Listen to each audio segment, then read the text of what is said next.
बिस्मिल्लाहिर्रहमानिर्रहीम, अस्सलाम वालेकुम। पाकिस्तान और दुनिया भर में देखने और सुनने वालों को अब्दुल कादिर का सलाम। पाकिस्तान में 30 अप्रैल का आगाज़ हो चुका। रात के तकरीबन 3:10 का वक्त है और इस व्लॉग का आगाज़ इस दुआ के साथ करते हैं कि अल्लाह ताला पाकिस्तान के हालात पे अपना खुसूसी रहम करम और फजल फरमाए, क्योंकि इस वक्त हालात थोड़े से ख़राब नज़र आ रहे हैं। क्योंकि पाकिस्तान इस वक्त हाई अलर्ट पे है और ऐसा लग रहा है कि जंग जैसे बिल्कुल सर पे आ खड़ी है। ये कोई एग्जैजरेशन नहीं है, ये कोई सनसनी नहीं है, ये कोई व्यूज़ और लाइक्स का चक्कर नहीं है।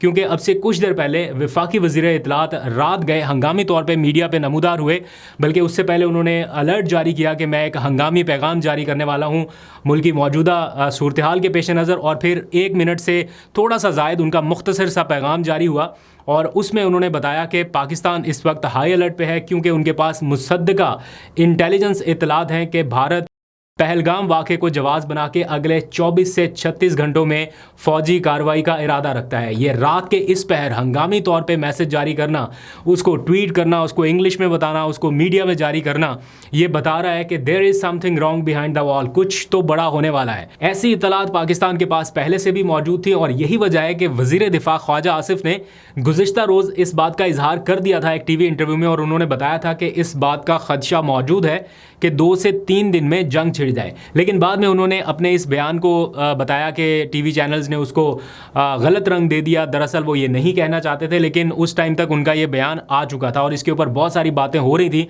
लेकिन उन्होंने इसको कवर करने की काफ़ी कोशिश की। लेकिन अब तो वज़ीर इत्तलात की जानिब से बाकायदा इस बात का खदशा ज़ाहिर किया गया है और वो कह रहे हैं कि पाकिस्तान के पास इंटेलिजेंस इत्तलात मौजूद हैं। और वाज़ेह रहे कि आज ही के दिन भारतीय वज़ीर आज़म नरेंद्र मोदी ने एक अहम इजलास बुलाया अपने फ़ौजी सरबराहान का भी, और उसकी खुसूसी फुटेजेस जो हैं वो मीडिया को जारी की गई। इससे पहले ये बताया गया था कि फ़ौजी नकलो हरकत के हवाले से कोई भी चीज़ मीडिया के ऊपर रिपोर्ट नहीं होगी और उनकी क्या तैयारियां जारी हैं। बहरहाल इस पर हम डिबेट नहीं करते, वो हमारी डोमेन में नहीं है, लेकिन इसकी खुसूसी फुटेज जारी करके बताया गया कि ये मुशावरत हो रही है और वक्त का इंतखाब और कार्रवाई का इख्तियार जो है वो इन फ़ौजी क़यादत को दे दिया गया है।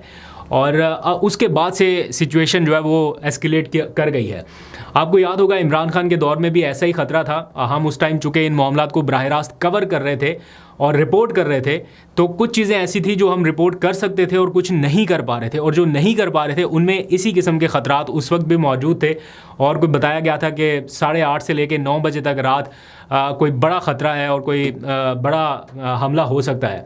तो उस सूरत हाल के पेश नज़र इमरान खान खुद फोर फ्रंट पे आए, दोस्त ममालिक के साथ राब्ते थे, वो टेलीविज़न पे आ रहे थे, मीडिया को बता रहे थे, कौम को एतमाद में ले रहे थे, जवाब भी दे रहे थे। मतलब हर फ्रंट के ऊपर उस टाइम आपको इमरान खान की अपीयरेंस नज़र आ रही थी, जो कि इस टाइम स्पैम में थोड़ी सी मिसिंग है। यानी जो चीफ एग्जेक्टिव है वो किस तरह से अवाम को कायल करने में कामयाब हो पा रहा है या क्या चीज़ें बताई जा रही हैं। खैर, इस क्रूशल मौके पे ये भी तनकीद इस पे भी नहीं जाते। इमरान खान को उस वक्त दोस्त मुल्क की जानिब से बाकायदा आगाह कर दिया गया था बतौर वज़ीर आज़म या बतौर चीफ एग्जेक्टिव। उनके पास ये क्रेडिबल इंफॉर्मेशन आ चुकी थी कि कुछ होने वाला है, और आज असद उमर ने इसकी ख़ुद तस्दीक की है। अब से थोड़ी देर पहले उनका एक मैं इंटरव्यू देख रहा था Siyasat.pk के साथ, जिसमें उन्होंने ये बताया, बल्कि बाकायदा इसकी तस्दीक की कि एक दोस्त मुल्क की जानिब से ये मैसेज दिया गया और उन तक ये इन्फॉर्मेशन पहुंच चुकी थी। उन्होंने इंटरसेप्ट की या जैसे भी उन तक ये पैगाम या इन्फॉर्मेशन पहुंच चुकी थी कि ये होने वाला है 2019 में। और उस वक्त फिर इमरान खान ने अपनी तमाम तर कोशिशों से इस मामले को डिफ्यूज़ किया और साथ साथ एक स्ट्रॉन्ग मैसेज भी देते रहे। आज भी इमरान खान की जानिब से यही पैगाम, यही मैसेज दिया गया है कि कौम मुत्तहिद हो जाए। इस मुश्किल वक्त में मुत्तहिद होने का जो पैगाम इमरान खान ने दिया है, ट्रू स्टेट्समैन की स्पिरिट उन्होंने आज शो की है। जेल में कैद हैं, ये नहीं पता बाहर क्या हो रहा है, क्या हालात है, लेकिन फिर भी अपने साथ होने वाले मामलात को साइड पे रख के उन्होंने ये नहीं कहा कि मुझे रिलीज़ कर दिया जाए फौरी तौर पे और मैं आके मामलात को संभालूं। उन्होंने कहा कौम मुत्तहिद हो जाए। अभी भी वक्त है, अडयाला जेल का दरवाज़ा खोल दिया जाए। जंगी हालात हैं या मुल्की सलामती से भी ज़्यादा कोई चीज़ अहम है, जंग सर पे है। नफरतें इस मौके पर तो छोड़ देनी चाहिए। कौम को मुत्तहिद करने के लिए हंगामी तौर पे कोई ना कोई ऐसा ही मैसेज एक रिलीज़ कर दिया जाए। कौमी सलामती से अहम कुछ भी नहीं है। मोहसिन नकवी मुलाकातें कर रहे हैं, मौलाना के पास जा रहे हैं, जमात इस्लामी के पास जा रहे हैं। असल जिसके पास अवाम का असल मैंडेट है या जिनके पीछे अवाम खड़ी है, उनके साथ भी मुलाकात कर लें। नहीं बताना, आराम से जाके मुलाकात कर लें, लेकिन कम अज़ कम ये चीज़ सामने आनी चाहिए। इमरान खान का आज का जो मौक़िफ़ है उनके ट्विटर पैगाम के ऊपर वाज़े तौर पे आ चुका।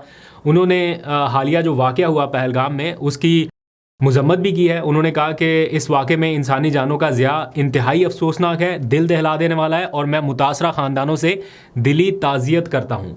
ये बड़ा क्लियर मैसेज इमरान खान की जानिब से आया और उन्होंने कहा कि 1 अरब 50 करोड़ की आबादी वाले मुल्क को ज़िम्मेदारी का मुज़ाहिरा करना चाहिए। उस टाइम भी यही कहते थे कि मुज़ाहिरा करें, अगर ये जंग छिड़ी तो इसके कॉन्सिक्वेंसेस जो हैं वो फॉर बियॉन्ड बॉर्डर्स जाएंगे, ये सिर्फ 2 मुल्कों तक मामला नहीं रहना। तो इसलिए उन्होंने बाकी मुल्कों को भी इंगेज किया, बाकी लीडरशिप के साथ भी राब्ते किए और फिर उन्होंने जिस तरह से बताया कि न्यूक्लियर फ्लैश पॉइंट पर खड़े 2 मुल्क हैं, अगर ये दोनों एक दूसरे के साथ तसादुम में जाते हैं तो उसका नतीजा क्या हो सकता है, ये अखज़ करना या इसको अज्यूम करना कोई मुश्किल बात नहीं है।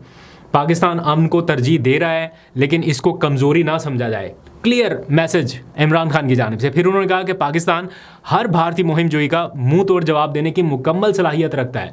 ज़ाहिर बात है उन्हें पता है इन चीज़ों का, एक बार वज़ीर आज़म वो 1 दिन का हो, वो 5 दिन का हो, 3 साल का हो, जो वज़ीर आज़म है उसको चीज़ों का आइडिया रहता है कि क्या कैपेसिटी है और ख़ास तौर पे जिसने इस माहौल में चीज़ों को मैनेज किया हो या डील किया हो उसके पास वो सारी इन्फॉर्मेशन रहती है। तो उन्होंने बताया कि पाकिस्तान के पास पूरी सलाहियत है, जैसा कि उनकी हुकूमत में 2019 में अवाम की हमायत के साथ उन्होंने ये बात वाज़े की थी कि किसी बैरूनी दुश्मन के ख़िलाफ़ जंग जीतने के लिए अंदरूनी तौर पर इत्तेहाद नागुज़ीर है। और एक बार फिर उन्होंने झंझोड़ा है सबको और बड़े क्लियर अंदाज में कहा है कि अब वक्त आ गया है कि इन तमाम इक़दामात को रोका जाए जो कौम में मज़ीद तकसीम पैदा कर रहे हैं। इस नाजुक वक्त में सियासी इंतकाम की बजाय कौम की इज्तिमाई ताकत को आजमाना चाहिए।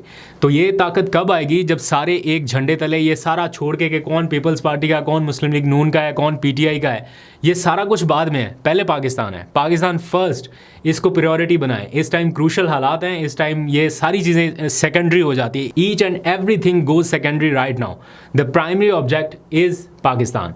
तो पाकिस्तान से बढ़ के कुछ नहीं है। अल्लाह ताला से एक बार फिर दुआ करते हैं कि पाकिस्तान पर अपना खुसूसी रहम करम और फजल फरमाए और इस क्रूशल मौके पे ओवरसीज़ पाकिस्तानी जिस कैपेसिटी में भी हो सकता है अपना किरदार अदा करें, क्योंकि हम अपना हमसाया नहीं बदल सकते। हम यहीं पे हैं, इस ख़तरे के साथ, इस चैलेंज के साथ यहीं पर रहना है। तो आप लोग महफूज जगहों पे हैं या जैसे भी हैं, समहाउ आई नो कि आप क्या सोच रहे होंगे पाकिस्तान के बारे में, आपके दिल धड़कते हैं पाकिस्तान के लिए। तो खुसूसी दुआओं का सिलसिला जारी रखिए, अल्लाह ताला भी करम करेंगे इंशाल्लाह।